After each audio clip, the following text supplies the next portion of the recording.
ce qui va être lu à Pontarlier, à Besançon, pour le trois rassemblements du 3 octobre aujourd'hui. Donc je me charge de lire ce texte à Montbéliard.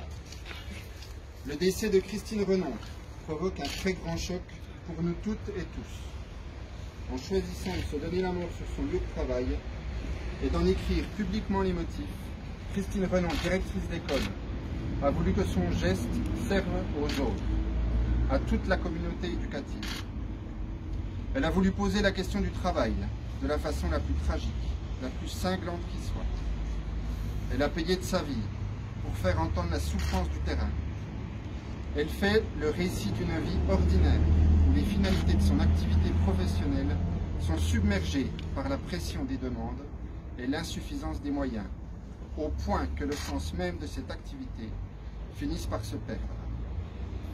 Comme à chaque fois que le suicide se lie intimement à la souffrance au travail, certains chercheront certainement des explications dans une fatalité économique, personnelle ou sociale, dans une fragilité psychologique, dans la difficulté présumée à s'adapter aux évolutions.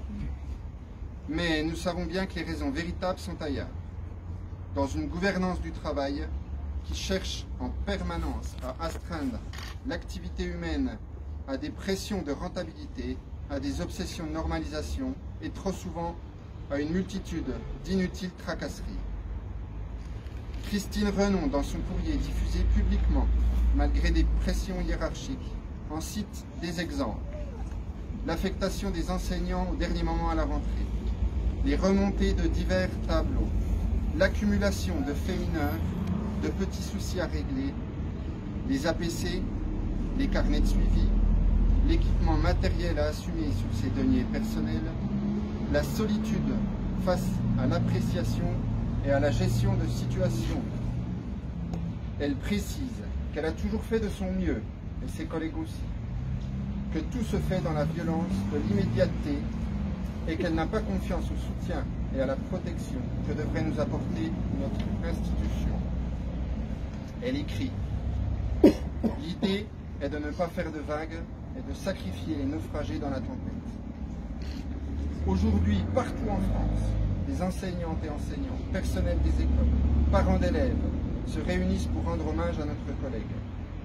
Il semble bien que ces phrases aient résonné dans la tête de nombreux d'entre nous. Ne laissons pas nos hiérarchies étouffer une parole que notre collègue a voulu publique et qui dénonce clairement des souffrances et des conditions de travail qu'elle ne pouvait plus tolérer.